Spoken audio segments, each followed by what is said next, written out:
ფაშიზმზე გამარჯვების დღიდან ზუსტად 67 წელი შესრულდა მეორე მსოფლიო ომი, ყველაზე მასშტაბური და სისხლისმღვრელი კონფლიქტი კაცობრიობის ისტორიაში, რომელშიც 72 სახელმწიფო მონაწილეობდა. საქართველოსთან ომში წასული 750,000-მდე ქართველიდან სამშობლოში 300,000 ვეღარ დაბრუნდა. დღეს ომის ვეტერანები, საზოგადო მოღვაწეები და პოლიტიკოსები ტრადიციულად ვაკის პარკში უცნობი ჯარისკაცის საფლავთან შეიკრიბნენ. Великой Отечественной войны советского народа. ასე ულოცავდნენ ერთმანეთს ომის მონაწილეების 67 წლის წინ ფაშიზმზე გამარჯვებასა და მეორე მსოფლიო ომის დასრულებას. 1945 წლის 8 მაისს ფაშისტურმა გერმანიამ ყველა ფრონტზე უსიტყვო კაპიტულაცია გამოაცხადა. 9 მაისს კი მსოფლიო ომის დასრულება იზეიმა. დღეს ქართველი ვეტერანები საკუთარ მიღწევებსა და ფაშისტური გერმანიის დამარცხებაში ქართველების სრულზე საუბრობდნენ. საბჭოთა კავშირის ქვეყნებიდან ყველაზე ბევრი 700,000 ჯარისკაცი სწორედ საქართველოსდან გაიწვიეს. აქედან 300,000 ფრონტის ხაზზე დაიღუპა. Დღევანდელი დღე ჩემთვის კი არა, მსოფლიოსთვისაა საზეიმო და სასიხარულო დღე, რომ ფაშიზმი დამარცხდა. დღეს არის გამარჯვების დღე. მე პირადად ესე იგი მთელი სამამულო ომის პერიოდი ვიყავი ფრონტზე. ჩამიყვანეს მე ჯარში 17 წლის. ვიყავი პატსტალინგრადიდან პატკორსკიდან მივედი ბერლინამდე. ვაკის პარკში დილიდან ხალხმრავლობა იყო. ფაშიზმზე გამარჯვების 67 წლისთავის აღსანიშნავად უცნობი ჯარისკაცის საფლავთან უამრავი ადამიანი შეიკრიბა. უცნობი ჯარისკაცის საფლავი გვირგვინით ხელისუფლებისა და ოპოზიციის წარმომადგენლებას შეამკეს.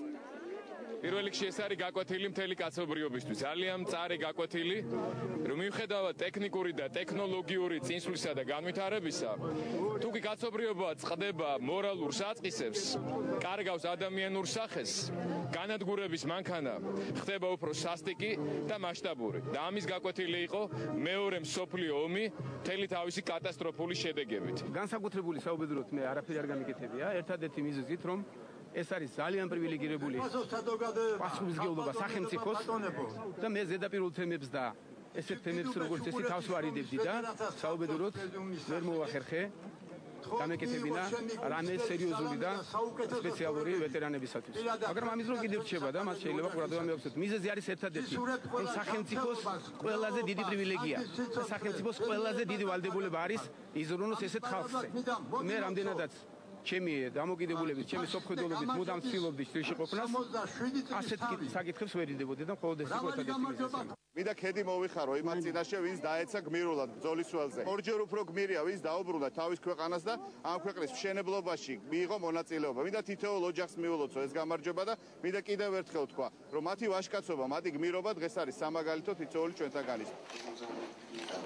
რომელთა დღესთან დაკავშირებით განათლებისა და მეცნიერების მინისტრი გამყრელიძეების ოჯახს ესტუმრა. დიმიტრი შაშკინმა მეცნიერებათა აკადემიკოს პროფესორ შოთა გამყრელიძეს 9 მაისი პირადად მიულოცა და საჩუქრებით გადასცა. 90 წლის ომის ვეტერანი 65 წელი ფსიქოლოგიის სფეროში მოღვაწეობდა მას. პრეზიდენტის ბრწყინვალების ორდენი და კემბრიჯის უნივერსიტეტის მედალიც აქვს მიღებული.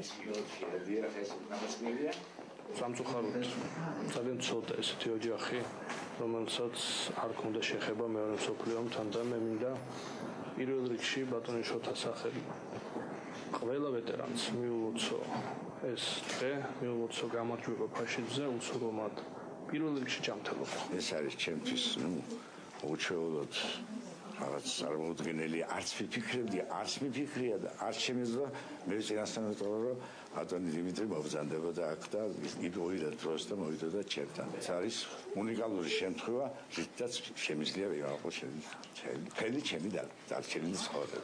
ქართულ ვეტერანებს ფაშიზმზე გამარჯვების დღე არასამთავრობო ორგანიზაციებმაც მიულოცეს.